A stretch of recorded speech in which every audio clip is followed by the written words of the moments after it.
Ça vient, il faut que ça circule, c'est vrai. Belle circulation, mais belle circulation de tout, et puis dramatique circulation. Vous vous rappelez, Paris brûle-t-il ? Eh bien, est-ce que Los Angeles continue de brûler ? Est-ce que Hollywood a brûlé ? Qu'est-ce qui s'est passé quand même dans ce drame énorme ? 250 km² brûlés à Los Angeles, 12 000 habitations et véhicules incendiés, enfin disparus en cendres. Qu'est-ce qui se passe ? Eh bien, on va en parler avec Nicolas Conquer, porte-parole de Republican Overseas en France, du Parti républicain. Mais là, c'est au-delà, évidemment, des partis, au-delà de la politique. Mais on va essayer d'établir quelles sont les responsabilités, ce qu'on en sait, en tout cas, à tout point de vue. Et puis on va parler effectivement de ces rémunérations du Conseil constitutionnel. Je rappelle que le Conseil constitutionnel est là pour garder la Constitution, pour garantir la Constitution. C'est l'un des organes les plus importants de France. Alors, comment sont-ils rémunérés ? Eh bien, on en apprend de très très très belles dans un rapport qui est sorti il n'y a pas si longtemps, il y a quelques jours. Et on va parler évidemment de la guerre des médias, de la guerre de l'information et de la désinformation. Alors cette guerre-là, nous sommes en guerre plus que jamais. Les déclarations de Mathieu Pigasse, les déclarations de tel ou tel politologue, liberté d'expression, Orwell à toutes les sauces. Qu'est-ce qui se passe vraiment ? Est-ce que les mots ont changé de sens et les sens de mots ?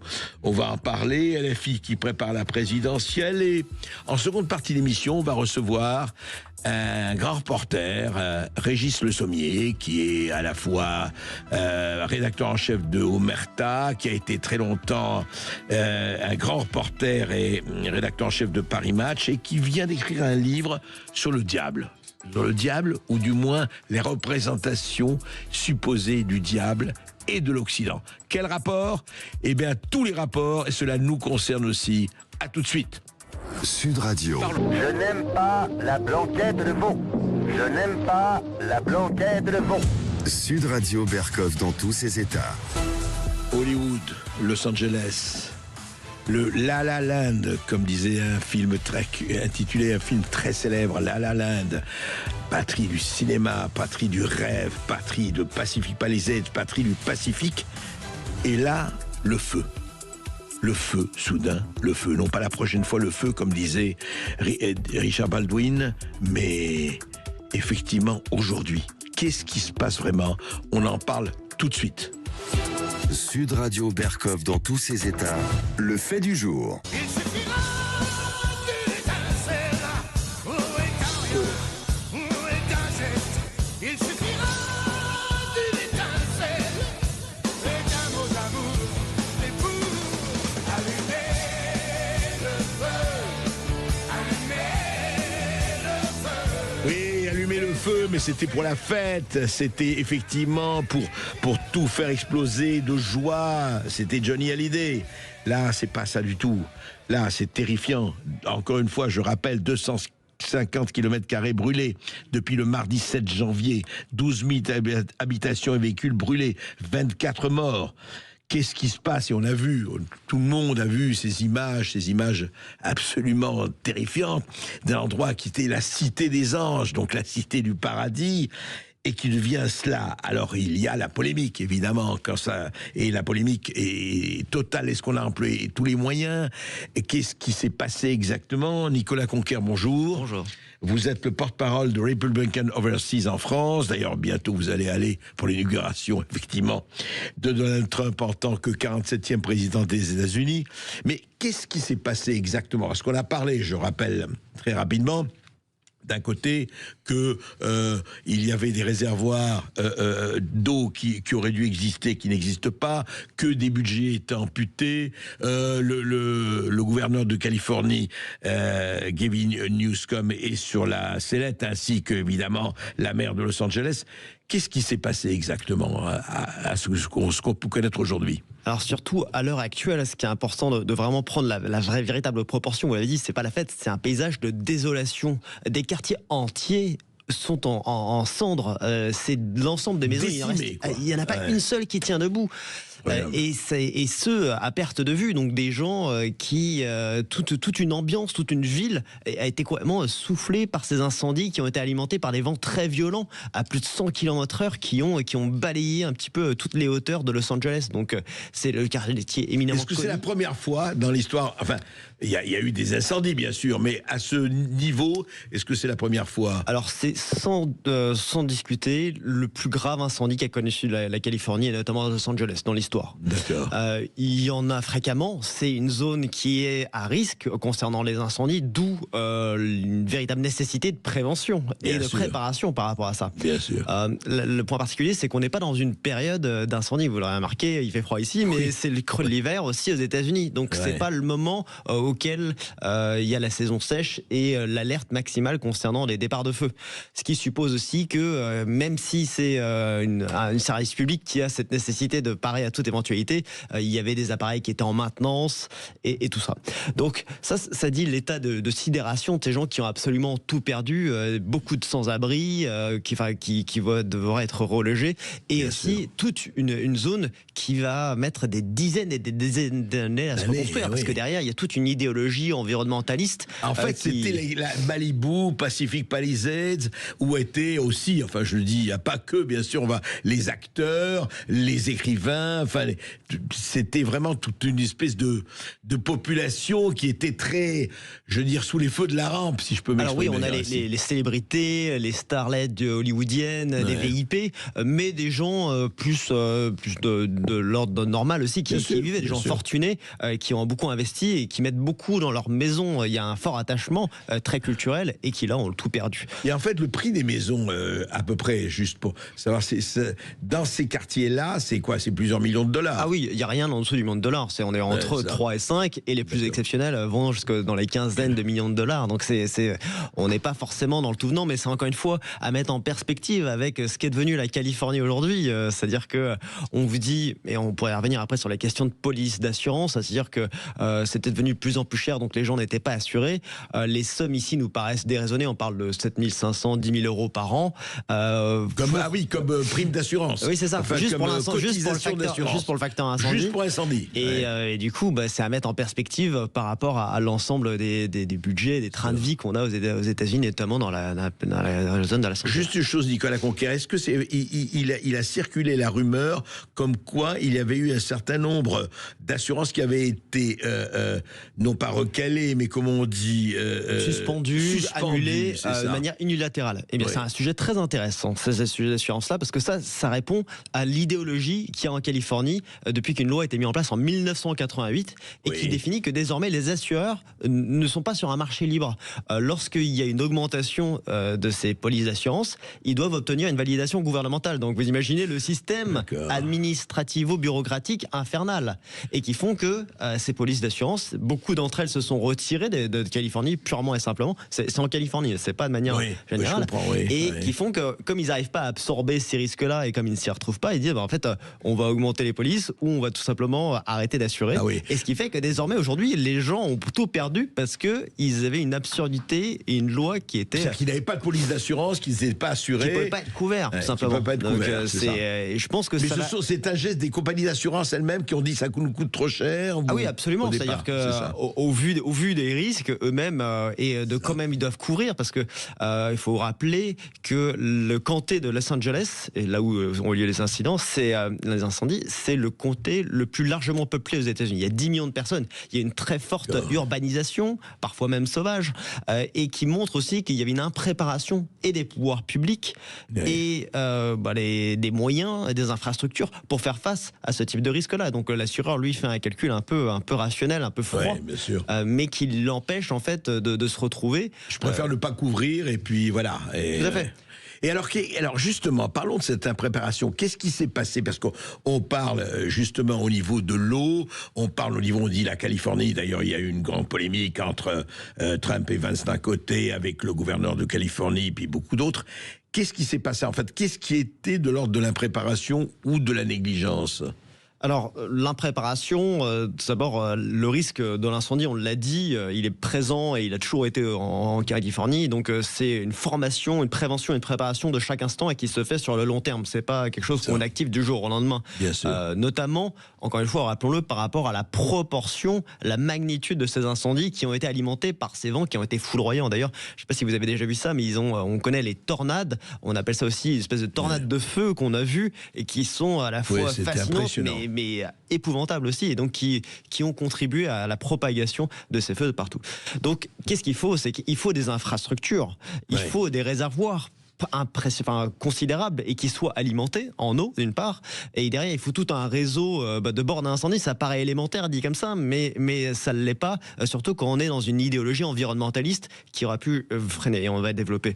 Et à côté de ça, parce qu'il y a eu l'histoire des poissons et des saumons, etc. Enfin, et le deuxième pan qui est d'avoir effectivement les hommes et les femmes qui sont au sein des unités de pompiers, qui sont formés en nombre et qui ont les budgets nécessaires. Donc ça, ce n'était pas le cas non plus. Mais donc en ce qui concerne les infrastructures, donc il y a des réservoirs, mais un des véritables scandales, c'est qu'ils n'étaient pas pleins, ils n'étaient pas alimentés. Vous allez me dire, c'est gentil, la Californie, si je regarde sur une carte, il y a le Pacifique qui est juste à côté, on pourrait juste aller se plaindre dessus. Et en fait, n'importe quel pompier vous dirait que, il faut avoir des points d'eau immédiatement à proximité de là où est le feu. Il faut intervenir tout de suite. C'est les soldats du feu, ils ont besoin de pouvoir intervenir et que ça soit disponible avec la bonne pression nécessaire. Et donc là, il y a eu des grands manquements.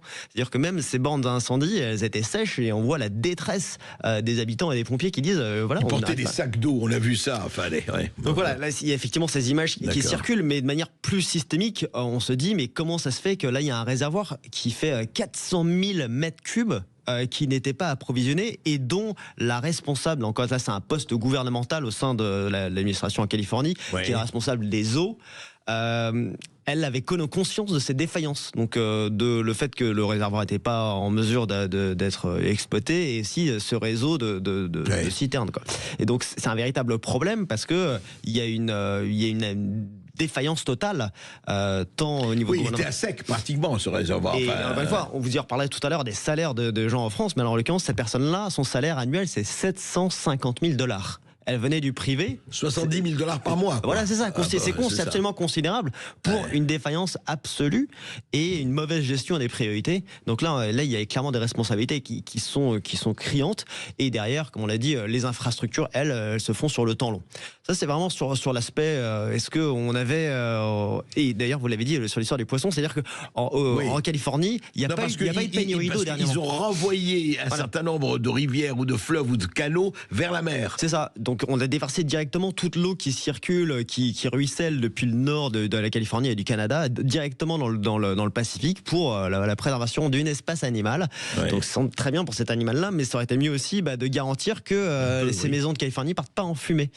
Parce que donc là, le traumatisme, il est vraiment sans précédent. Et on a parlé du gouverneur de Californie, Gavin Newsom, qui était quelqu'un qui avait des ambitions et des velléités politiques face à sa carrière.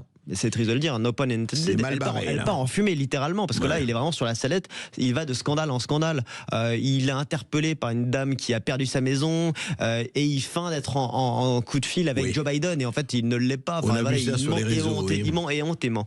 Donc il va y avoir un véritable sursaut, un réveil de tous ces gens en Californie. Encore une fois, on l'a dit, on ne voulait pas politiser, mais c'est bien de rappeler que la Californie, c'est un bastion démocrate et de manière unanime à toutes les strates du pouvoir. Donc là, les gens vont peut-être considérer que cette idéologie-là, notamment environnementaliste, mais on parlera aussi dans un deuxième temps sur le wokisme, contribue à une impréparation et peut potentiellement coûter des vies.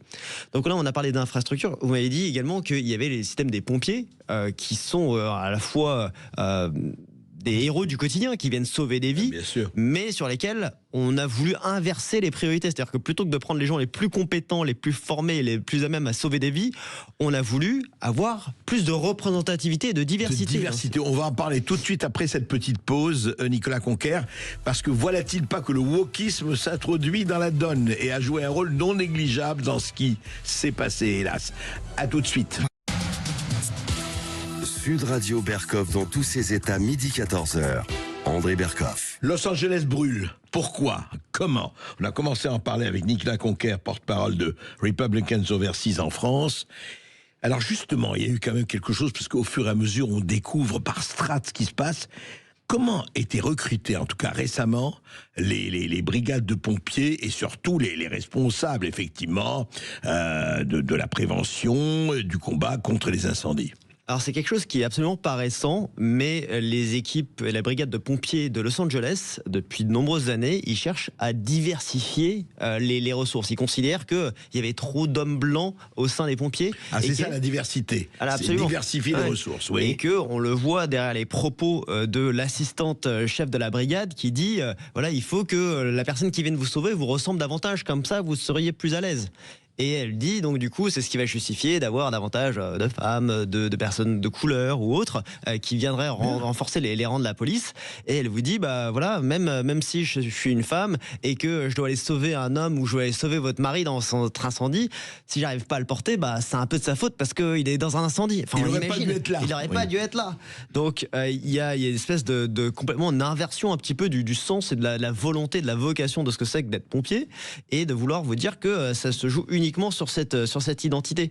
Donc ça a vraiment mis un discrédit total un peu sur cette institution qui est quand même assez noble, rappelons-le, et ça n'enlève en rien au mérite individuel de ceux qui servent au sein de les rangs, mais c'est vraiment à la tête où on voit que c'est vicié. C'est-à-dire on a fait du wokisme total. C'est pas en fonction de la compétence ou des nécessités physiques et autres, mais en fonction de tel ou tel genre qu'il faut protéger. Ah, c'est avéré, il y a des gens qui se sont vus remettre à plusieurs années plus tard leur rentrée dans les rangs de la police parce qu'ils étaient trop blancs ou trop hommes. Ouais. Et donc il dit que 7 ans plus tard, quelqu'un de connu en Californie, il arrive et donc il passe le test pour venir rentrer dans les pompiers et il demande à une dame qui est derrière lui et qui est de couleur, et vous, ça fait longtemps que vous avez postulé? Parce que moi ça fait 7 ans. Elle fait non, moi j'ai mercredi dernier.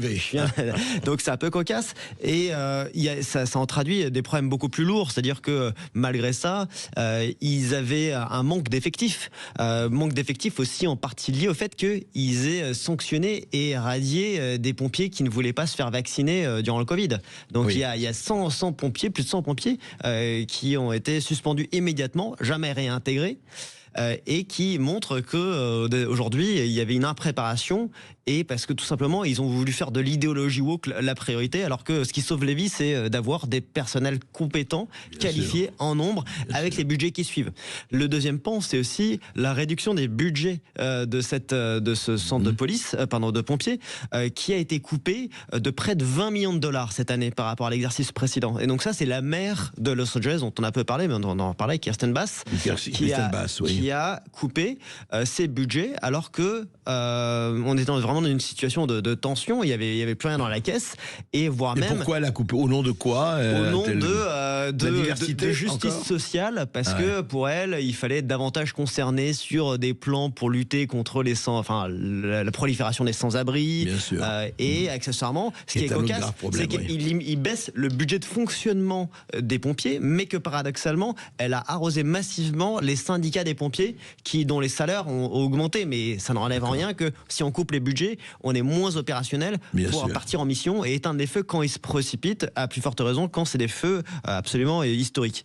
Donc ça, c'est un véritable sujet donc sur les budgets et sur le fait que les responsables de ces pompiers ont voulu faire un petit peu de cette cause leur étendard et donc la personne qui est la chef assistante dont on a parlé tout à l'heure, elle n'a eu de cesse que de se mettre en avant et de dire que désormais la seule cause des pompiers c'est d'être plus inclusif et d'avoir plus de pompiers lesbiennes. Inclusif, voilà, et voilà, exactement, plus de LGBT, plus de diversité. Et dernière chose, est-ce qu'on sait aujourd'hui, il y a eu véritablement incendiaire, mise de feu, enfin je veux dire, il y a eu des incendies criminels, quoi. Alors il y a eu plusieurs départs de feu simultanés. Il faut rappeler aussi que les conditions s'y prêtaient, c'est-à-dire que les braises, elles étaient propulsées par ces vents très violents, mais à minima, il y a une personne qui a déclenché des feux d'origine criminelle et qui a été appréhendée. Et on le sait, ça génère souvent pas des pompiers pyromanes en l'occurrence, mais des gens qu'on appelle des copycats. Ils ont envie un peu de se saisir de cet événement-là et donc ils déclenchent des feux de manière criminelle. Donc ça c'est un premier problème parce que c'est d'origine criminelle, mais dans la foulée de ces incendies et une fois qu'ils viennent être contrôlés, c'est-à-dire que tous les intervenants, les primo-intervenants, les pompiers ont été sur la brèche. Désormais, il y a des périmètres qui ont été entre guillemets sécurisés autorisé ou interdit au public parce qu'il y a encore des gaz volatiles et toxiques qui peuvent émaner.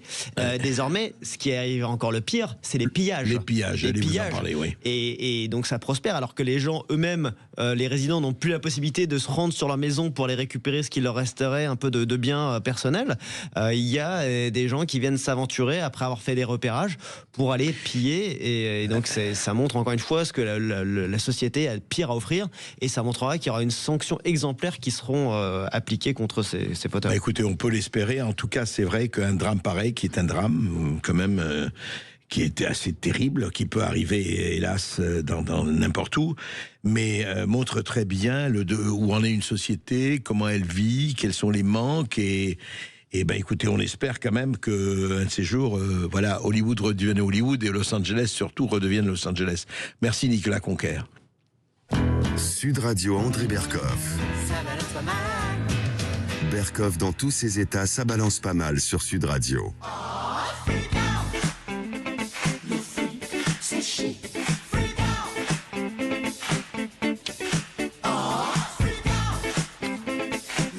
Le fric, c'est chic. Et oui, le fric, c'est chic. Et écoutez, le fric, c'est chic et on le voit. Alors, quelque chose d'assez, je ne dirais pas extraordinaire, mais d'assez aussi parlant, comme est parlant les incendies de Los Angeles, c'est un rapport. C'est un rapport dont on n'a pas beaucoup parlé, et puis là, maintenant, ça commence à faire beaucoup de bruit. C'est un rapport de 80 pages qui a été publié sur le site de l'Assemblée nationale le 17 décembre dernier. Vous voyez, il y a moins d'un mois. Il contient des informations inédites sur quoi ? Sur l'institution des institutions, le Conseil constitutionnel. Le Conseil constitutionnel, je vous le rappelle, est là pour défendre la Constitution. Et quoi de plus important que de défendre le texte fondamental de la Ve République et d'ailleurs des républiques précédentes. Alors, ça a été réalisé par Marianne Maximi, députée LFI, rapporteur spécial des crédits pouvoirs publics, qui détaille les fonds affectés aux grandes institutions de la République dans le budget 2025. Alors, attention, ce budget a été rejeté par l'Assemblée, mais à nouveau examiné par le Sénat bientôt à partir du 15 janvier. Alors, c'est tout le budget de l'Assemblée nationale, le Sénat, l'Élysée et le Conseil constitutionnel. Je rappelle rapidement, pour ne pas vous abreuver trop de chiffres, le budget global 2025 était fixé à 1,13 milliard d'euros. L'Assemblée nationale recevait 600 millions, le Sénat 353 millions, l'Élysée 123 millions et le Conseil constitutionnel 17 millions. Mais alors, ce qui est intéressant en sujet de Conseil constitutionnel, je rappelle présidé par Laurent Fabius, et c'est effectivement les dépenses. Comment ça s'articule ? Et là, le premier poste de dépenses de l'institution du Palais Royal porte sur les charges du personnel. 9,8 millions d'euros prévus en 2025, dont 2,16 millions pour les 9 sages, dont Fabius, Alain Juppé, Jacques Mézard, Jeanne Guiraud, etc.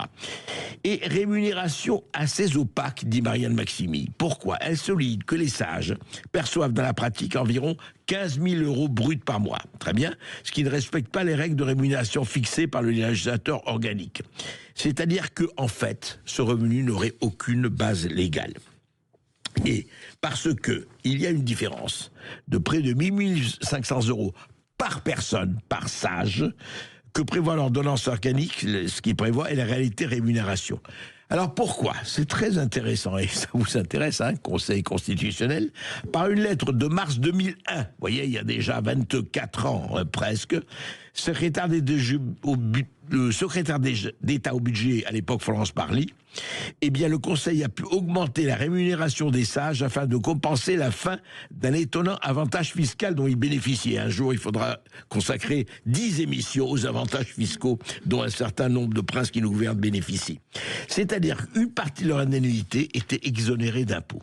Alors, pour mettre fin à cette situation ubuesque, une députée socialiste a présenté une proposition de loi visant à donner une base légale à cette rémunération, soulignant qu'aucune disposition n'autorise le gouvernement à verser une indemnité secrète.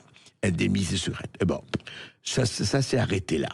Alors donc, les rémunérations particulières. Écoutez, on va vous faire un peu rêver quand même. Vous voyez, c'est bien d'être là-bas.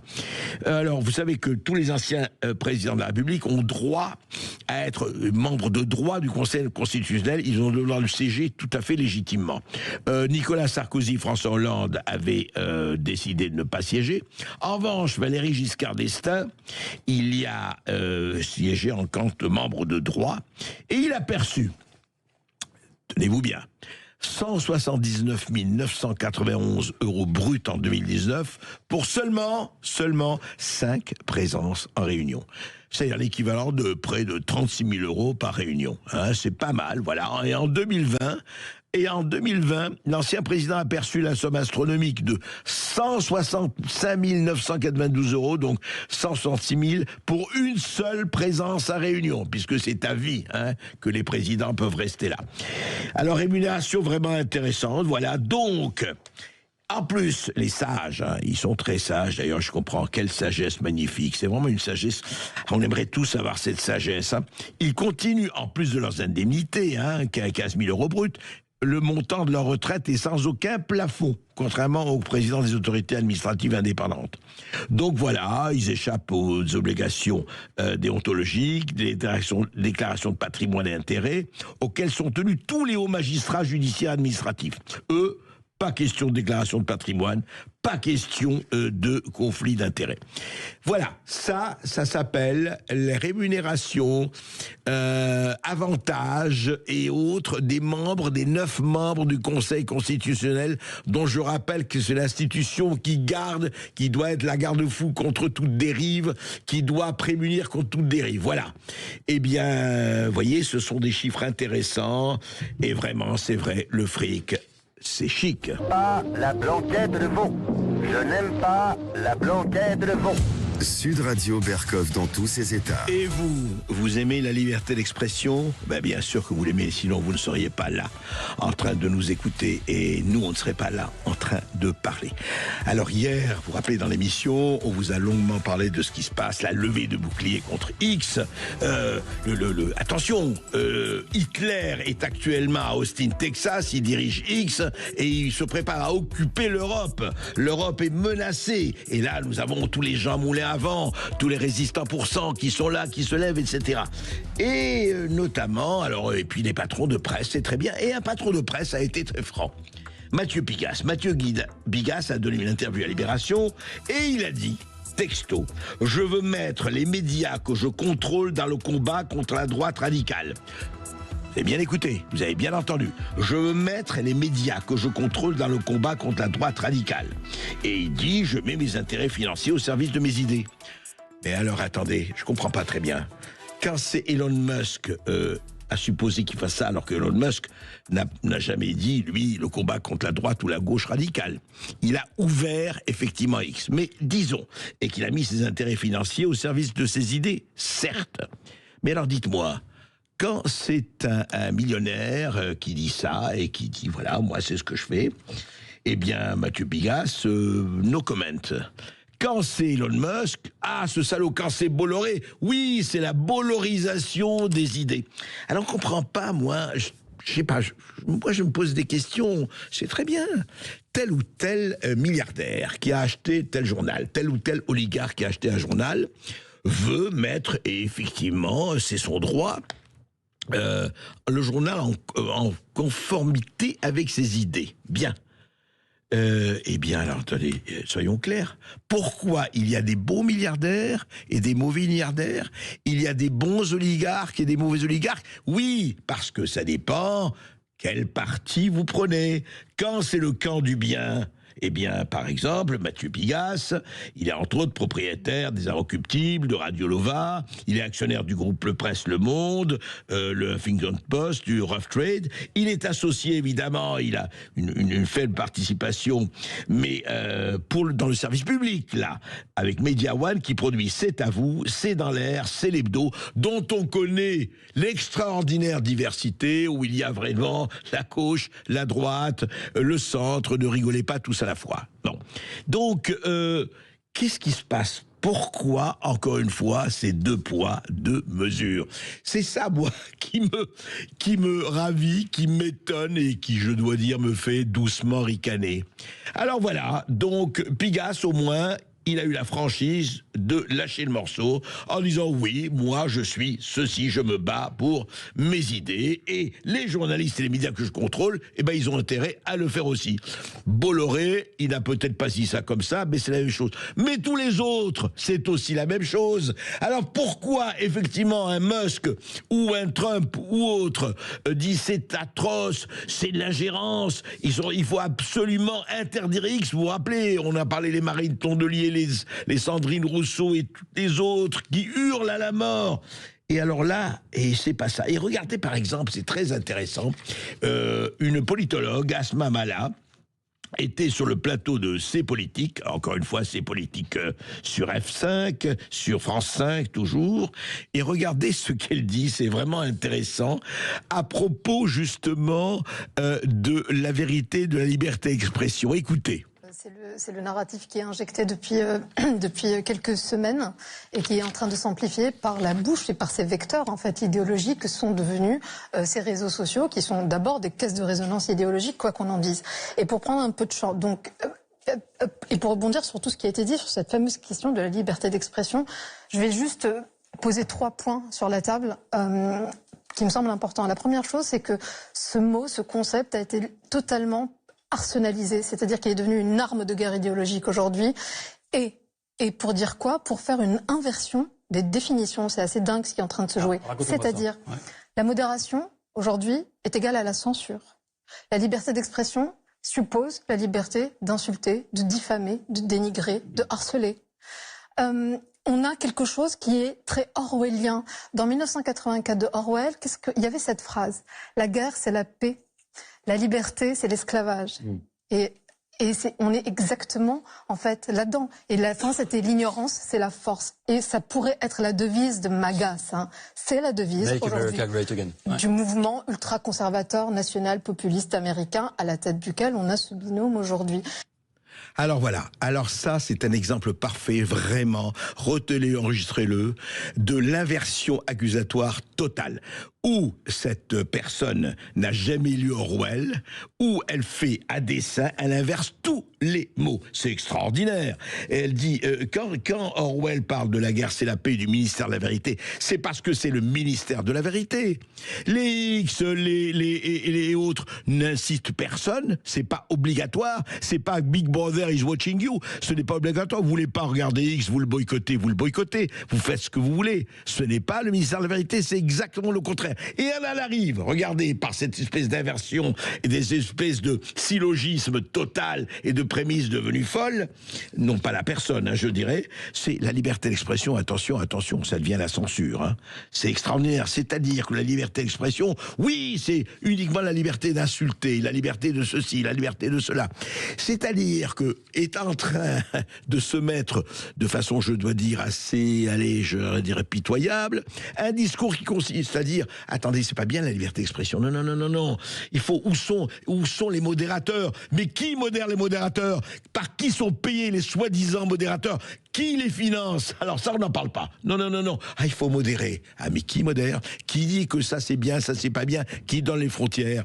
Eh bien, je vais vous dire, c'est exactement, et là je voudrais qu'on redise vraiment Orwell, qui aurait hurlé et qui doit se retourner dans sa tombe quand il entend certaines choses dans certaines télévisions. La liberté, dit Orwell, comme a dit Rosa Luxembourg, c'est la liberté pour celui qui pense autrement. On retrouve ce principe dans la phrase attribuée à Voltaire: je déteste ce que vous dites, mais je me battrai pour votre droit de les dire. Si la liberté intellectuelle, qui est sans doute l'un des piliers de la civilisation occidentale, c'est toujours Orwell qui parle, si la liberté intellectuelle signifie quelque chose, c'est que chacun a le droit de dire et d'imprimer ce qu'il croit être la vérité. Autrement dit, pour certains, notamment pour ceux qu'on écoute dans certaines radios ou télévisions, défendre la démocratie implique de détruire la liberté de penser, dit Orwell. C'est exactement ça, les soi-disant défenseurs de la démocratie et total partisan de la censure. Et je termine avec Orwell, ne voit pas ceci. Ce sont les intellectuels. Vous voyez, par exemple, il dit ceci. Les démocraties libérales ont jusqu'à récemment tenu ce principe pour acquis. Notre gouvernement fait encore semblant de le respecter. Les gens ordinaires croient que tout le monde a le droit de son opinion, j'imagine.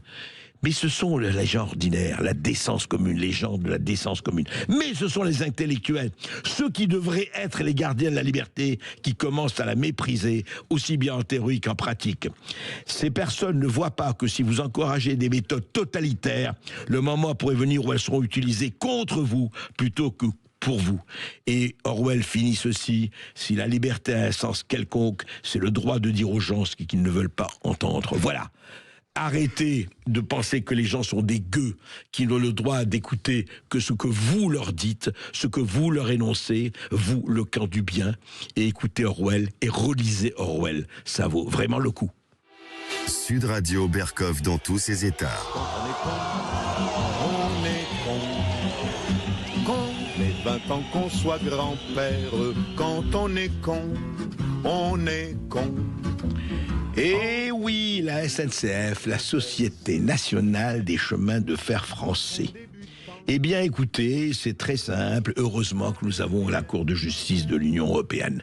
C'est elle que vous savez qui nous dirige, c'est elle qui décide et qui nous dit comment il faut se comporter si on est des gens civilisés ou des gens de bien. Alors de quoi s'agit-il cette fois-ci? Eh bien la SNCF n'aura plus le droit d'exiger de ses clients qu'ils cochent obligatoirement la case monsieur ou madame sur les formulaires en ligne lors de l'achat d'un billet de train. Ouais, il n'y a plus de monsieur ou madame, c'est vrai. Et que dit la Cour de justice de l'Union européenne? C'est nouveau, ça vient de sortir. L'identité de genre du client n'est pas une donnée nécessaire pour l'achat d'un titre de transport. C'est vrai, d'ailleurs, estime la Cour dans un communiqué qui rappelle que les données collectées doivent être adéquates, pertinentes et limitées à ce qui est nécessaire au regard des finalités pour lesquelles elles sont traitées. Voilà, c'est l'association Mousse, une association qui lutte contre les discriminations liées au sexe, au genre et à l'orientation sexuelle. C'est une victoire, elle avait porté l'affaire en justice en janvier 2021. La CNIL, à l'époque, Commission nationale d'informatique et des libertés, avait considéré que la plainte de Mousse était infondée. L'association avait porté l'affaire devant le Conseil d'État, lui demandant de renvoyer l'affaire, effectivement, à la Cour de justice de l'Union européenne. Et voilà, alors, qu'est-ce qui s'est passé? L'association cite le cas d'une passagère en transition de genre qui avait dû s'acquitter de 227 € d'amende parce que l'identité de genre figurant sur sa carte d'identité et son billet ne correspondait pas à son apparence physique. Voilà, t'as un monsieur qui est devenu madame ou un madame qui est devenu monsieur et on lui demandait de mettre madame ou monsieur et elle a été sanctionnée. Alors écoutez, pourquoi pas monsieur, madame, mais ça signifie quoi en fait? Ça signifie encore une fois qu'un peu partout, à tous les étages, il faut vraiment que monsieur et madame disparaissent. Il faut que toute distinction entre hommes et femmes disparaisse. Comme je l'ai dit, si je veux être homme à 8h du matin et femme à 6h du soir, j'en ai le droit. Voilà, et donc ne me parlez plus de il ou elle, parlez de yel. Si je veux être arbre le lundi, herbe folle le vendredi, fourmilier de tamanoir le samedi et autres, eh bien c'est ma liberté et on se doit qu'on respecte ma liberté. Eh bien la prochaine fois que je prends le train, je me déclarerai seul pleureur et on verra si la SNCF me fout une amende et là je vous assure je viendrai me plaindre auprès de vous, auprès de la Cour de justice européenne et je vais gagner beaucoup d'argent. Merci. N'hésitez pas à réagir à cette émission en appelant le 0826 300 300 et si jamais vous avez raté le début de l'émission Berkov dans tous ses états, vous pouvez réécouter les podcasts sur le site internet, sur YouTube et sur Spotify. À tout de suite. Berkov reçoit Régis Le Sommier, reporter de guerre, directeur de la rédaction d'Omerta, ancien directeur adjoint de Paris Match et surtout auteur aujourd'hui de Qui est le diable, l'autre ou l'Occident qui paraît aux éditions Max Milo. Alors Régis Le Sommier, bonjour. C'est pas la première fois que je vous reçois et c'est toujours avec plaisir. Mais alors là, dites-moi, vous devenez mystique pratiquement. Qui est le diable, l'autre ou l'Occident? Et effectivement, je l'ai lu avec intérêt. D'ailleurs, tous vos chapitres, en fait, c'est vous faites non pas des personnifications du diable, mais vous posez la question. Je rappelle, ça va de Staline à Trump, en passant par Bachar el-Assad, Kadhafi, Jerry Adams, l'Irlandais, Oussama Ben Laden, Poutine et Yahya Sinwar, le leader du Hamas, qui a été effectivement un peu éparpillé façon puzzle il n'y a pas si longtemps. au fond, et vous êtes reporter de guerre depuis très longtemps, grand reporter déjà, depuis très longtemps. Qu'est-ce qui fait que vous avez eu envie d'utiliser cette métaphore du diable? Pourquoi ce fil rouge? Écoutez, ce fil rouge, il vient d'un constat absolument personnel, lié justement à cette activité de reportage. J'ai pas mal parcouru l'Afrique, notamment avec nos troupes, sur l'opération Barkhane. Ouais. Quasiment tous les ans, j'avais fait pour Paris Match à l'époque des grands reportages, et j'ai voulu comprendre quelle était l'origine de la détestation de l'Occident, parce que notre retrait de cette Afrique de l'Ouest, il a été absolument spectaculaire. Et il l'est de plus en plus, enfin. Et oui, alors ça c'est le problème particulier de la France. Mais au-delà de ça, on a vu et on a assisté tous à cette montée en puissance des BRICS, du Sud global, qui a commencé à proposer un discours alternatif à celui de l'Occident. Mais au-delà de ça, j'ai voulu comprendre vraiment dans le fond comment et pourquoi on en était arrivé à peut-être se dire finalement, est-ce que le diable c'est pas nous? C'est pas du tout une autocritique ou quelque chose d'anti. C'est pas du masochisme, de la culpabilisation, du repentance. Non, pas du tout. Je ne fais pas non plus de l'anti. Je suis un Français patriote. J'aime mon pays et j'ai envie de comprendre pourquoi ceux qu'on a éclairés. Alors on les a pas tous toujours éclairés. On a été aussi très cruels, très brutaux vis-à-vis du reste du monde, mais enfin on avait une voix singulière, nous, et au-delà, l'Occident, et pourquoi cette voix aujourd'hui est non seulement mise en cause, mais l'objet, j'écoutais il y a 2 jours, par exemple, le président sénégalais expliquer qu'il allait débaptiser tous les noms des rues généraux français ou aux personnalités françaises, et donc ça, j'ai voulu aller au fond, et c'est pour ça que je me suis posé la question de la problématique du diable, et j'en ai déduit plusieurs points, notamment pour faire court, que c'est probablement la chute de l'URSS, c'est là que ça commence, c'est-à-dire au moment où on avait un diable confortable qui était l'URSS, auquel on pouvait projeter tous les fantasmes de toute notre noirceur, en disant que finalement nous on était le camp de la liberté, Solzhenitsyn, l'ennemi totalitaire, ce salaud par rapport à nous qui étions le camp du bien. Mais il était confortable, il était confortable, et là tout à coup l'URSS nous prive d'un ennemi et les choses deviennent tout à coup très très compliquées. On commence à faire la police dans le monde, on se dit tiens, Saddam Hussein, on va le dégommer, Kadhafi, et ce qui est très intéressant, c'est que par rapport à ces diables, alors peut-être vous avez cité Yahya Sinwar, quand même un personnage qui vient, je dirais, s'empiler sur toutes les couches et les couches de la lutte palestinienne, mais au-delà de ça, la plupart des gens dont je parle dans ce livre ont été des amis de l'Occident. Ont été des alliés. Saddam Hussein a été notre bouclier face à l'Iran. Vous savez, Kadhafi nous a servi de frontière du sud de l'Europe. Et comment, finalement, en les désignant diables, d'abord non seulement en allant chez eux et en intervenant, on n'a rien changé, au contraire, on a anéanti ces pays, et peut-être que vient de là, justement, de cette espèce de suprême arrogance à dire quel est le bien et le mal, le fait qu'aujourd'hui, on en soit globalement détesté par une grosse partie de l'humanité. Alors, paradoxe le sommierien, mais intéressant. Je rappelle, vous donnez comme exergue de votre livre, dans son entretien avec Tucker Carlson l'an dernier, Donald Trump dit « Nous avons dépensé 9 trillions de dollars, c'est-à-dire 9 000 milliards de dollars, à bombarder comme des malades le Moyen-Orient. Nous y avons semé la mort, y compris celle des nôtres. Et qu'est-ce que cela nous a rapporté? Rien. » Et alors, justement, quand je parlais de paradoxe, c'est que vous finissez vos portraits sur Donald Trump. Oui, qui est quand même l'occidental de chez occidental. Occidental de chez occidental, mais aussi très paradoxal. Ça pas toujours. Alors vous le savez très bien, André, puisque je me souviens que au pronostic de son élection en 2016, vous et moi avions été chez Guillaume Durand sur Radio Classique, si je peux me permettre de le citer, avions été les deux à prédire que Donald Trump allait l'emporter. Non, Donald Trump, ce qui est très intéressant, c'est que là aussi, ça a été quelqu'un qui n'était pas le diable à une époque. C'était un milliardaire comme il y en a aux États-Unis, un peu fantasque, etc. Puis à partir du moment où il commence à gêner, on va dire, une narration voulue par certains, on va dire, sans faire de complotisme, mais une sorte de camp du bien. Mais à partir du moment où il entre en politique, tout à fait. Et surtout parce qu'il est élu. Et ce qui n'est pas, c'est le candidat qui n'était pas attendu.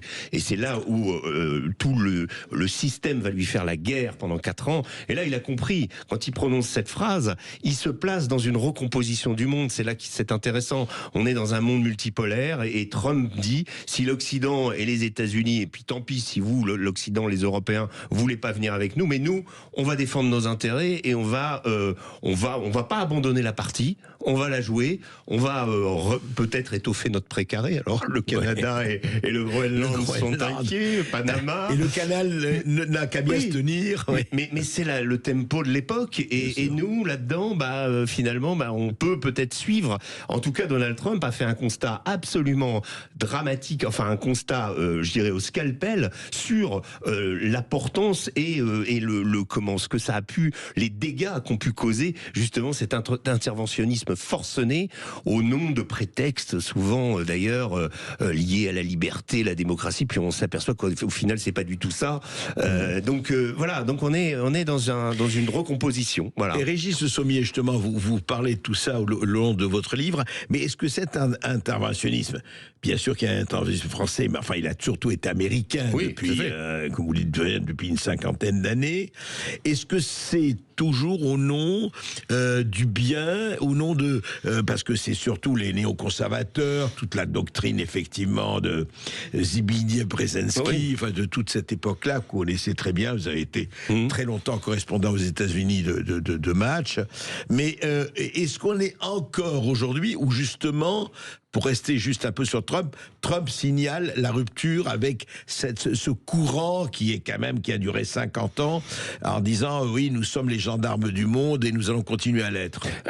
Trump va jouer de la puissance américaine, mais il est plutôt dans ce qui est intéressant, il est dans le rapport de force en fait. Il n'est pas forcément dans l'affrontement militaire. Je pense pas qu'avec la Chine, Trump a le désir profond d'arriver jusqu'à un conflit autour de Taïwan. En revanche, il va y avoir, on va discuter, ça va être, on va retrousser ses manches, ça va pas être simple.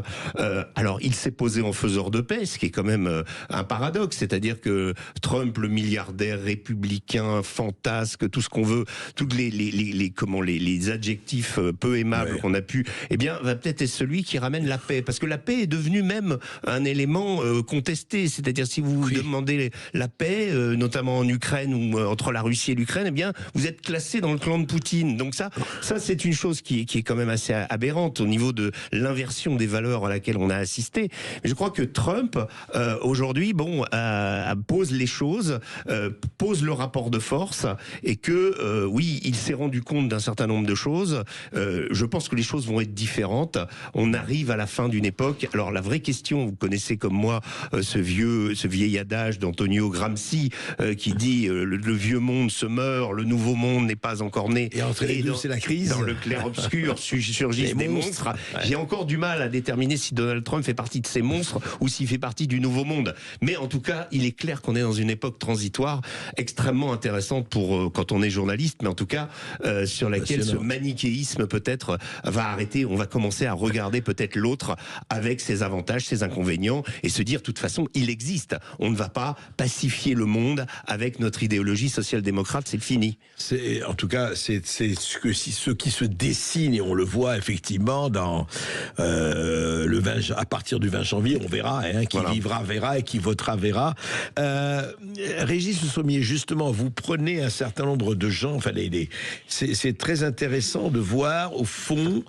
Parce que ce que vous dites aussi, il y a de ça, à travers les chapitres, vous dites qu'il y a des gens qui ont été presque enfantés par l'Occident, en général, ou l'Amérique en particulier, et qui, comme Frankenstein, se retournent contre les créateurs. Et ça, c'est quelque chose de passionnant à montrer. On va en parler juste après cette petite pause. On va rentrer dans l'univers de Oussama Ben Laden, de Bachar el-Assad, etc. C'est vrai, c'est des gens qui, au départ, étaient considérés formidables. Rappelez-vous, Ben Laden va détruire les soviétiques, donc il va être avec nous, Bachar el-Assad, etc., etc. Mais on va en parler tout de suite après cette petite pause. À tout de suite. Et n'hésitez pas à réagir en appelant le 0826 300 300. À tout de suite. Berkov dans tous ses états, midi 14h. Et nous sommes toujours avec Régis Le Sommier. Qui est le diable, l'autre ou l'Occident? C'est aux éditions Max Milo. Le livre paraît dans 48 heures. Lisez-le. parce que effectivement c'est une promenade, un voyage à travers un certain nombre de gens qui se sont portés à un moment donné, considérés comme interlocuteur très valable par l'Occident, et puis ça a changé. Et justement, Régis Le Sommier, on pourrait parler d'Oussama Ben Laden, personnage assez exemplaire de ce point de vue-là. Oui, assez exemplaire, puisque moi j'ai eu l'occasion dans ma carrière d'interviewer un personnage qui s'appelait Michael Scheuer, qui était le patron de la CIA à Peshawar au moment de l'occupation soviétique en Afghanistan. Ouais. Et je lui ai posé la question sur Ben Laden, et il me disait oui, Ben Laden, alors c'était un de nos alliés, nous n'avions pas de relation directe avec lui, mais nous lui fournissions des armes. Quand vous avez le chef de la CIA de l'époque qui vous dit on fournissait des armes à Ben Laden, c'est un peu autre chose que la CIA donnait des armes à Ben Laden, c'est lui qui vous le dit. Donc, et là, vous comprenez qu'on est à l'origine du mal quelque part. Origine du mal qui est non pas de vouloir sauver les Afghans de la tyrannie soviétique et du régime de Najibullah, etc. De faire que oui, les soviétiques ont fait beaucoup de dégâts et ont tué beaucoup d'Afghans, mais c'est que les Américains jouent contre les Russes la carte religieuse, c'est-à-dire ils s'engouffrent dans le radicalisme, dans le soutien au radicalisme religieux. C'est pas la seule fois, on va le voir par la suite, qu'ils vont le faire, où ils privilégient finalement cette dimension-là. Et quand on le sait, du radicalisme religieux islamique n'est jamais venu la stabilité. Au départ, contre Bachar el-Assad, c'était la même chose. Donc on se rend compte qu'en fait, on a un personnage qui a été donc nurse par l'Occident, qui avait d'ailleurs sur la personnalité de Ben Laden, elle est très intéressante parce que c'était un véritable internationaliste. C'était quelqu'un qui vient d'une famille riche saoudienne, qui a voyagé en Europe, et donc il y avait cette ouverture au monde, et ouverture contrariée puisqu'il choisit la voie du djihad, il se fait exclure d'Arabie Saoudite, il va au Soudan et ensuite en Afghanistan. Mais pour ce qui est de Ben Laden, on est vraiment dans le personnage qui, pour une raison, va se retourner contre l'Occident, va se retourner contre les États-Unis, jusqu'à faire quand même le 11 septembre. Et c'est la créature au départ qui est effectivement... Mais Régis Le Sommier, est-ce que vous ne pensez pas déjà qu'il s'est battu contre les Soviétiques? Oui. Est-ce que vous ne pensez pas qu'on ne peut pas parler à sa place, mais dans sa tête, il pensait qu'après les Soviétiques, arrivait l'Occident. Il était déjà anti-occidental, même s'il ne le montrait pas. Oui, alors en fait, l'idée, c'est que le premier djihad, enfin l'un des premiers, s'est fait contre les Soviétiques. C'était, à l'époque, l'argument, c'était la domination des athées, de l'empire athée. Voilà, oui, et donc là, il y avait une mobilisation, et c'est là qu'est né Al-Qaïda. Al-Qaïda, ça veut dire la base, il faut le prendre sous l'acceptation, la base de données, pas la base secrète, c'est l'ensemble des combattants, des moudjahidines ayant fait le djihad en Afghanistan contre les Russes. Ensuite, il va se retourner pour une raison simple, c'est-à-dire qu'il va comprendre, il est déjà très hostile à la famille saoudienne, mais la famille saoudienne, pour la première guerre du Golfe, va accueillir les Marines sur le sol des deux mosquées, de Médine et de la Mecque, et ça pour lui c'est insupportable. C'est les koufars, les mécréants qui viennent fouler le sol, et du coup il retourne son djihad contre l'Occident, contre les alliés des Saoudiens, la famille Saoud, et aussi l'Occident et les États-Unis, jusqu'à concevoir le 11 septembre. Et alors justement, c'est très intéressant. Est-ce que les États-Unis, d'après, vous étiez déjà et depuis longtemps journaliste, est-ce que les États-Unis ont vraiment cru que pendant un moment, enfin ils pensaient pas une minute que Ben Laden ou les gens qui travaillaient autour pourraient se retourner contre eux? Non, je pense qu'il y avait une sorte d'aveuglement par, c'est une constante dans la vie des politiques américaines, par obsession anti-russe. C'est ça. Une obsession qu'on retrouve encore aujourd'hui. C'est les Russes, et les ennemis de nos ennemis sont nos amis. Vous savez, quand j'étais correspondant aux États-Unis, je me souviens très bien, à l'époque c'était donc Ben Laden, il y avait aussi le califat, il y avait les Daesh, etc. Qui remontaient. Je me souviens d'avoir vu des propos de sénateurs comme McCain ou Lindsey Graham nous expliquer que c'était un peu une distraction, cette lutte contre l'islamisme radical. Le vrai ennemi, c'est resté la Russie, la Chine, l'Iran. Et ça a duré très longtemps, ça. Tout à fait. Et c'est toujours quelque chose d'extrêmement important qui est là. C'est les 50 ans d'affrontement Est-Ouest qui ont laissé ça, et on a retrouvé un peu à la faveur de la guerre en Ukraine cette idée que le diable qu'on avait avant, on aimerait bien le retrouver parce que c'est un ennemi digne de nous. Il y a ça aussi. Voilà. Très intéressant, sans faire de transition, mais c'est vrai, pour parler de l'Ukraine que vous avez beaucoup suivi, Oui. vous avez fait beaucoup de Je l'évoque reportages. aussi. Effectivement. Et donc, si vous voulez, quelque part, le diable, pour un certain nombre d'Américains, c'est toujours la Russie. Pas pour tous, mais pour un certain nombre de responsables, je dirais. Oui, et puis pour un certain nombre d'intellectuels en France aussi, qui sont dans cette ligne de néoconservatrices, obsessionnelles anti-russes, qui se sont, je dirais, défoulés au regard de la guerre en Ukraine. Alors maintenant, on les entend un peu moins parce que ce qu'ils avaient prédit ne s'est pas réalisé. Le réel frappe à la porte, quand même. C'est ça, et c'est ça le problème. Mais je reproche aussi, et ça c'est d'un point de vue journalistique, et vous allez y être sensible, je pense, André, c'est que on nous plaque une narration plus qu'on s'en tient aux faits. C'est ça le problème, c'est que d'avoir imaginé que l'Ukraine, avec ses 40 millions d'habitants, pouvait mettre à genoux, même avec le matériel occidental, 141 millions de Russes, à la base c'était illusoire. Mais on a voulu y croire. Et on s'est embarqué dans une narration précise, construite par des agences de communication, par des relais think tank, par des officines, vous savez que les États-Unis en ont plein. Et par des généraux de plateau sur certaines chaînes d'infos en continu. Et ça a été un festival et la construction de ce diable. Alors Poutine mérite d'être le diable, c'est lui qui avait attaqué, il a énormément de tort aussi. Mais si vous voulez, on ne pouvait plus, et c'est là où j'ai trouvé un parallèle avec la guerre en Syrie, avec la guerre en Irak, c'est que pendant une période, toute opinion ou toute, comment on va dire, vision un peu alternative, toute nuance était considérée comme suspecte, voire dénoncée. Et c'est là où il y a un vrai problème journalistique avec cette façon de voir le diable ou de désigner les diables, c'est que, eh bien, la vérité, ou en tout cas ceux qui cherchent la vérité ou qui cherchent à s'en approcher, eh bien, sont contrariés parce que ça ne correspond pas à la narration voulue pour tel ou tel conflit. Et ça dure pendant longtemps jusqu'à ce que le réel vienne frapper à la porte, vous l'avez dit. Et là, tout à coup, on s'aperçoit que, on considère, par exemple, sur l'Ukraine, que la guerre, elle n'a pas démarré en 2022, elle a peut-être démarré en 2014, que, tiens, les accords de Minsk n'ont pas été appliqués,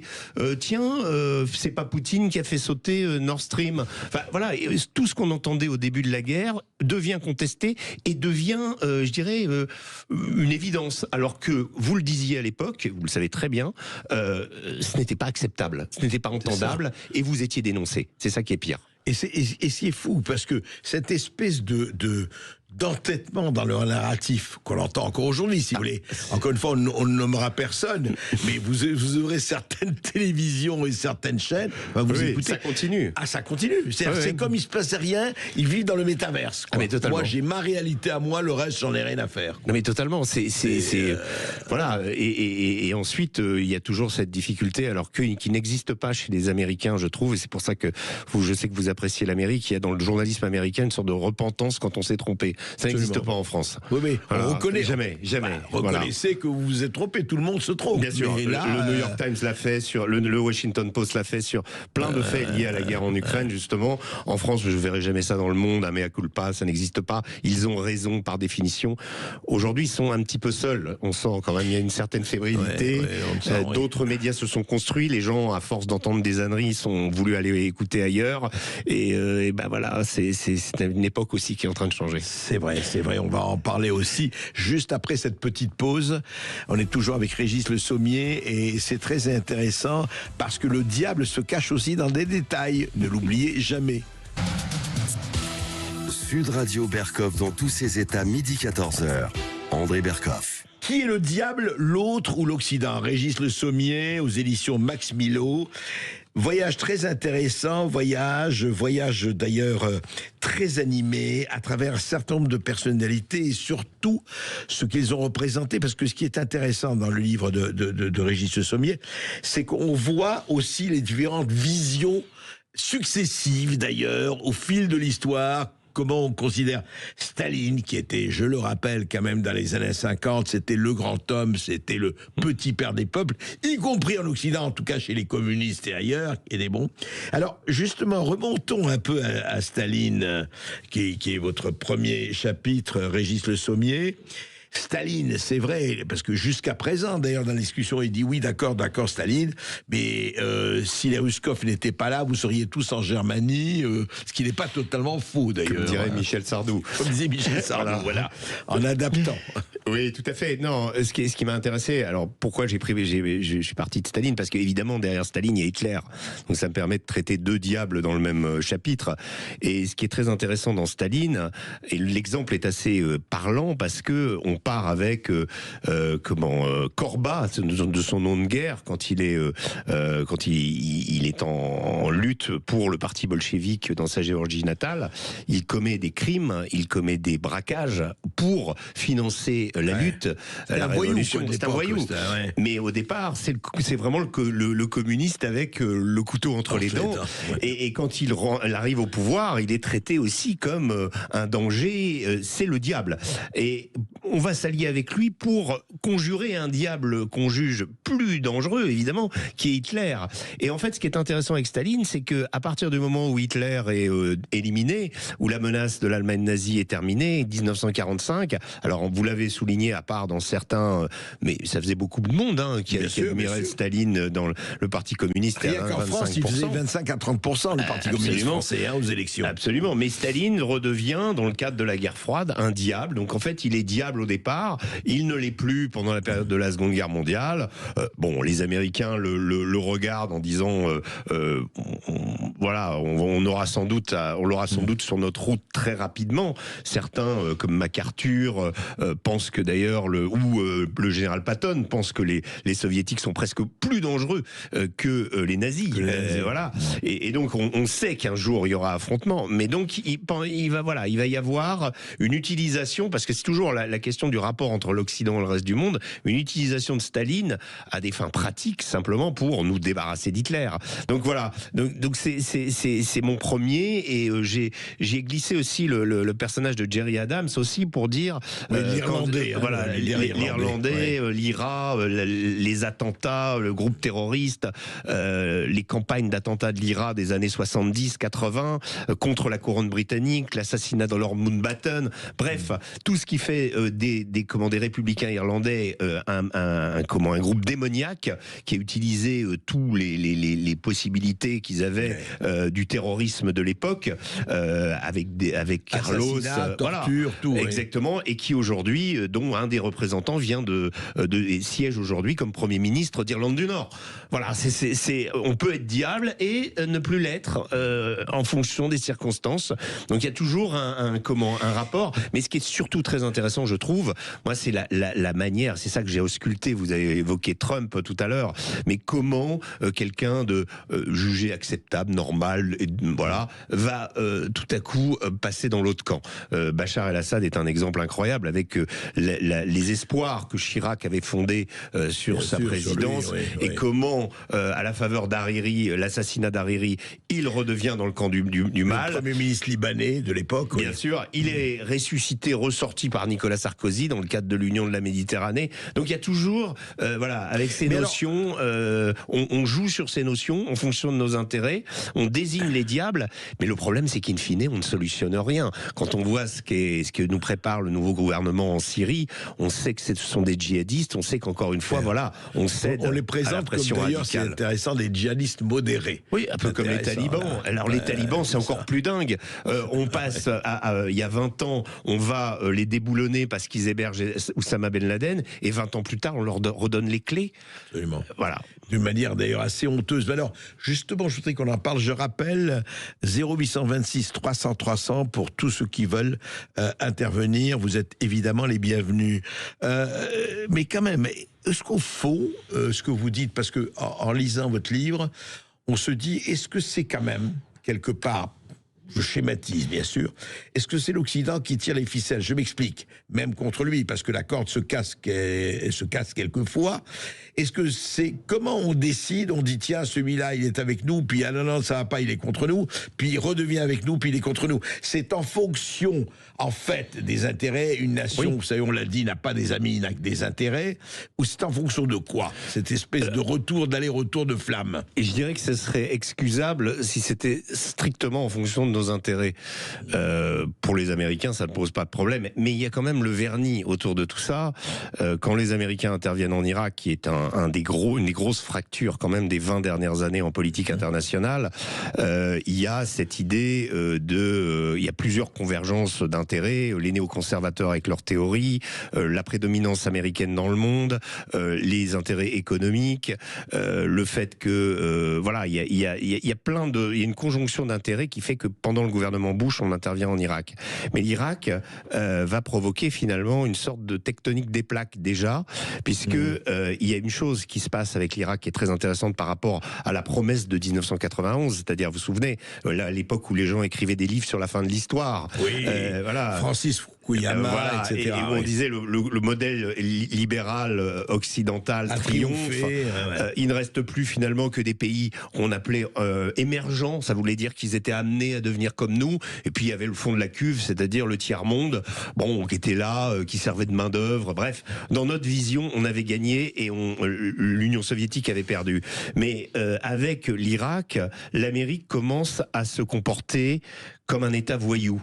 C'est-à-dire que il y a eu plein de gens qui ont attaqué leurs voisins, il y a eu il y avait plein d'affreux jojos dans le monde, mais quand la puissance qui semble finalement détenir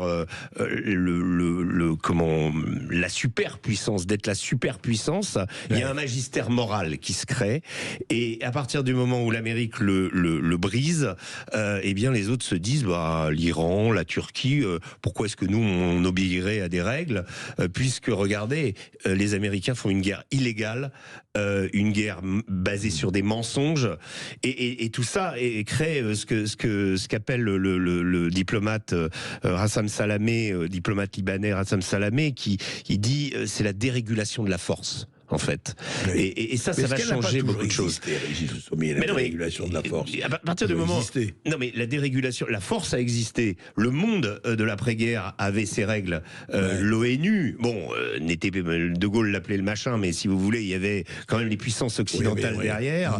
Et puis il y avait ce monde soviétique qui nous permettait, comme je l'ai dit, de façon assez pratique et confortable, de nous voir comme les parangons de la liberté. Est-ce que je n'en parlais pas directement dans votre livre encore que je...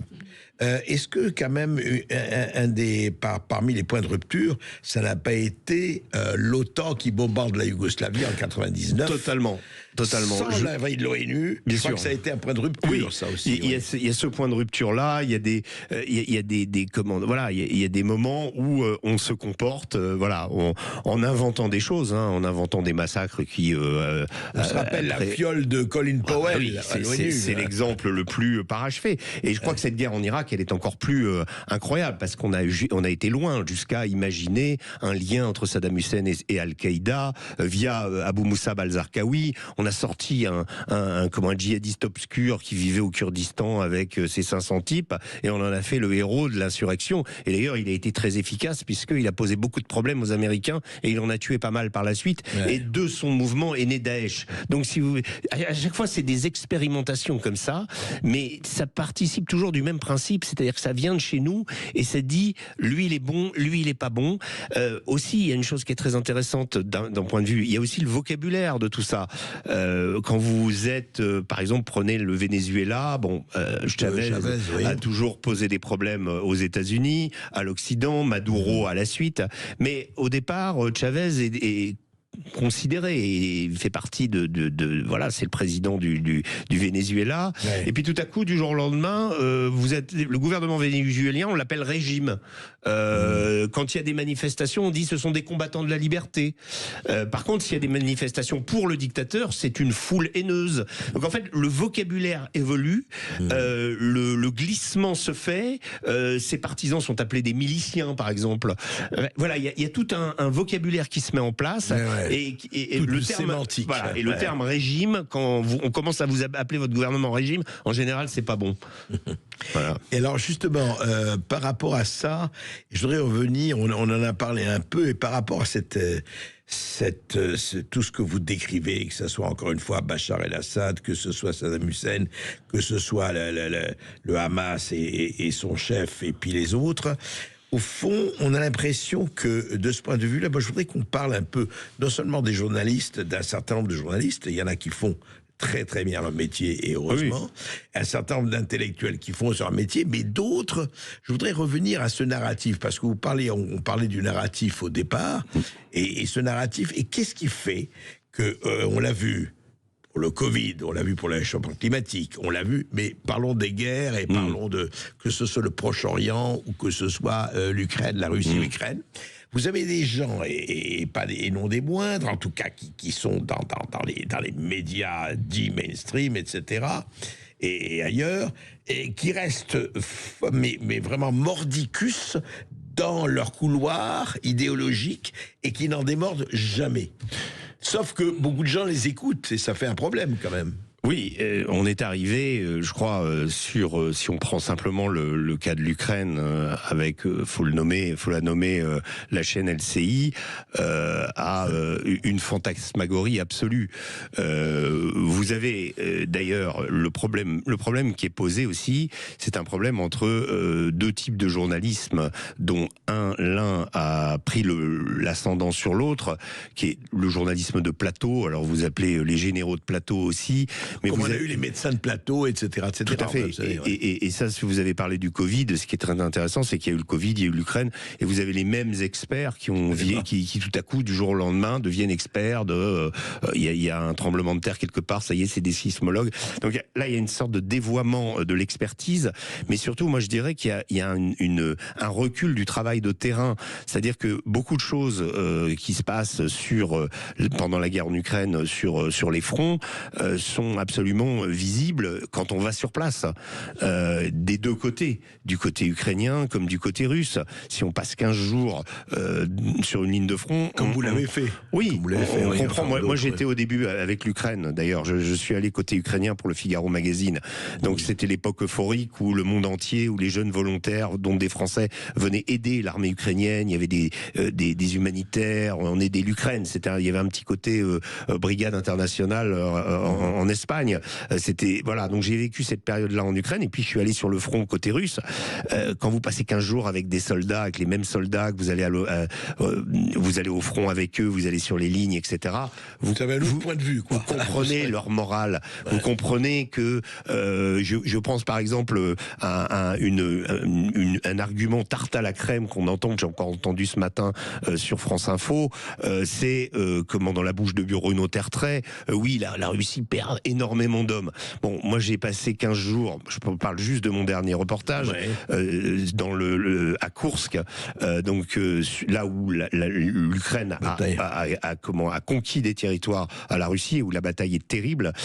Quand vous êtes dans la zone de Kourchatov, etc., pendant 15 jours, s'il y a 1 millier, comme ça avait été évoqué, de soldats russes qui tombent tous les jours, vous devez quand même voir quelques ambulances. Oui. Vous devez voir des hélicos, des évacuations, puisque vous êtes avec l'armée russe.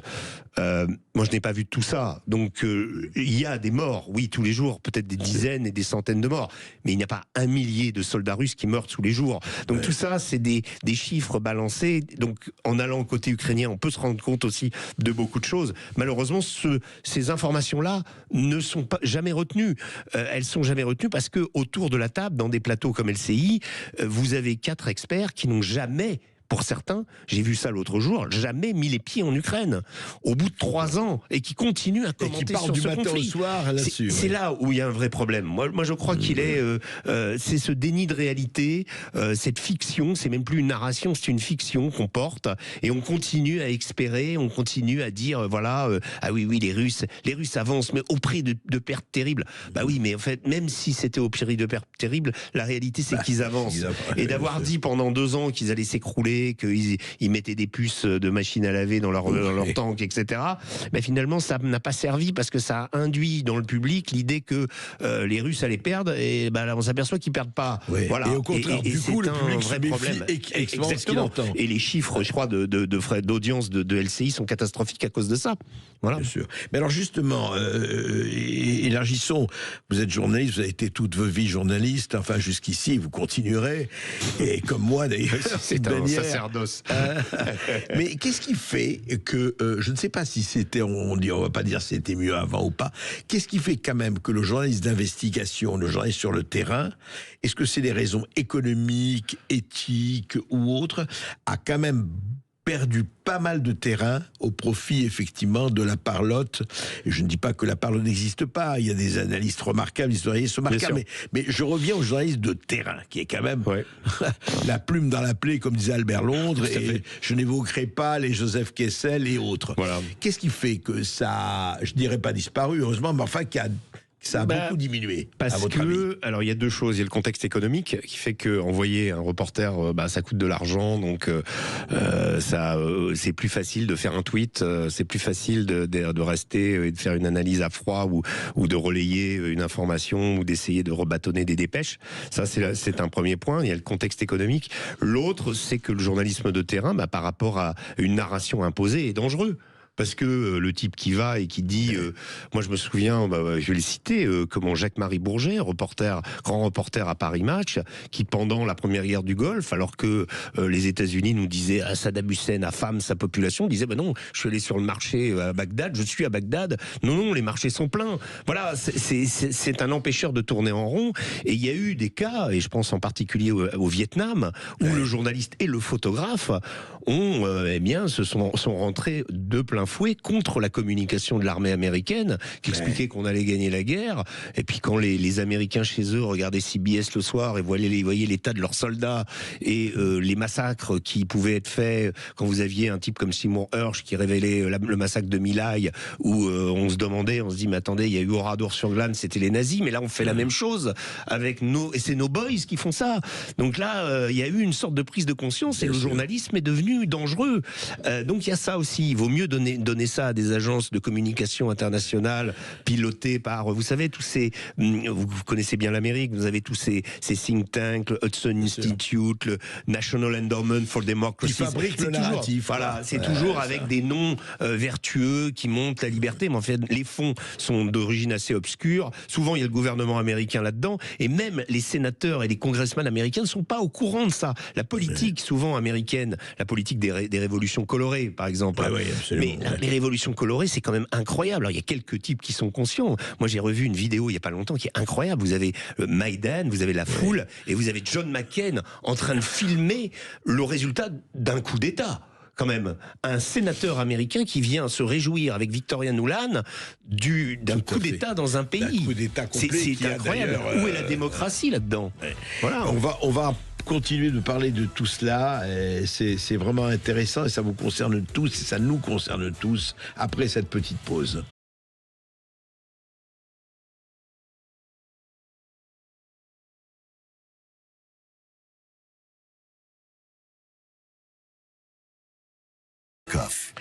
Et toujours avec Régis Le Sommier, qui est le diable, l'autre l'Occident, aux éditions Max Milo. Alors on parle un peu de tous ces personnages et surtout cette espèce de, à la fois de la manière dont on les traite et du narratif. Et justement, on pourrait aussi parler de Poutine longuement, mais je voudrais peut-être qu'on aborde, parce qu'on arrive hélas en fin d'émission, on pourra en parler pendant des heures. Régis Le Sommier, que pensez-vous de ces prises de position, que ce soit sur telle ou telle plateforme, X pour ne pas la citer, et d'autres, par exemple tel ou tel patron de presse qui dit, on en parlait tout à l'heure dans l'émission, j'en parlais, voilà, moi je vais mettre les journaux que je contrôle au service de la bataille contre la droite radicale, l'autre qui dit autre chose, enfin, et puis surtout, les positions du service public, je rappelle, payées par les Français, par les 26 millions de foyers français. Oui, tout à fait. Moi, j'ai une première remarque là-dessus, ce qui est assez incroyable dans cette, on va dire, croisade contre la plateforme X, avec ces appels à... je vois d'ailleurs, mais il n'y a pas que ceux qui disent il faut interdire. Vous avez des journaux, tout simplement Le Parisien ce matin, qui posent la question. Oui, c'est ça. Voilà, donc c'est quand même assez incroyable. Donc on s'interroge sur le fait qu'on peut peut-être interdire en France une plateforme où il y a 330 millions d'abonnés. Donc voilà. Alors il y a une chose qui est absolument paradoxale dans cette attitude, dans cette croisade vertueuse contre l'hydre et Elon Musk, qui d'ailleurs ne fait qu'exprimer des opinions. Hein. Il n'a pas d'impact. Des opinions extrêmement différentes. 50% démocrates, 50% républicains. C'est ce qu'il a réussi à refaire sur X, alors que à l'époque le ratio était différent. Non, il faut jamais oublier que quand Poutine a interdit X en Russie, on criait à la dictature, et donc quand X a été et là on se propose de l'interdire au nom de la liberté d'expression. C'est ça qui est absolument. Moi, je trouve que on entre dans une ère ubuesque où voilà. Et je pense que j'ai vraiment l'impression que ces gens ne réfléchissent pas alors sur d'autres domaines. J'entends Thierry Breton parler d'arrêter de supprimer les élections en Allemagne après avoir cautionné la suppression. On l'a fait en Roumanie, on le refait en Allemagne. Au nom de la liberté, encore une fois, André. Et donc ça, c'est vraiment abracadabrantesque. Comme disait Chirac, et je trouve au-delà de ça que oui, l'attitude de Monsieur Pigasse qui utilise ses deniers personnels effectivement pour financer une partie de ses médias, mais participe aussi dans certains autres sur France 5 de médias qui sont payés par le service public. Ces médias-là sont payés avec de l'argent collectif. C'est très bien de dire, il a tout à fait le droit de dire qu'il veut faire une croisade. Si c'est son argent, bien lui voilà, il fait ce qu'il veut. Sûr, c'est légitime. La différence entre Musk, Bolloré et Mathieu Pigasse, c'est que ni Musk ni Bolloré ne reçoivent d'argent public et ne font leurs médias avec de l'argent public.